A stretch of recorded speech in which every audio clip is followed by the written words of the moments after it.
Missed Wednesday's show? Here's the recap, presented by Honda.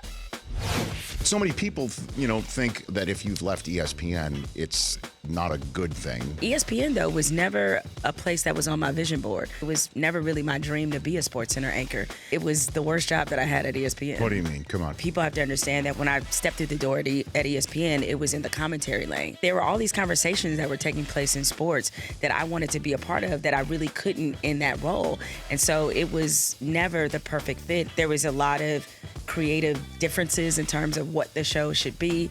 And so while I learned a lot, it was the worst job I had since I was there. What is the biggest story so far this offseason? The Browns are not a surprise.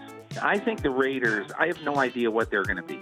But getting Antonio Brown, getting all the new blood in the draft, I think that's bigger. And I do not mean this in any way to lessen the possible impact of Odell Beckham Jr., but the fact is he's been hurt. He hasn't been the same sort of impact player in the last year that he was. I think having Antonio Brown married to John Gruden now is going to be really interesting, and the lack of Antonio Brown in Pittsburgh, I think, is going to be interesting to watch too. Are you allowed to say something bad about Magic? We're in a trust tree. We're in the nest here, right? We are in the okay. nest, yes. Like how I just told you about how SportsCenter was the worst job that I had there. I didn't say that 8 or 9 months ago, but I just said it now. I'm saying all this to say, and this is not to absolve Magic, do I think he should have left in a better way? Absolutely.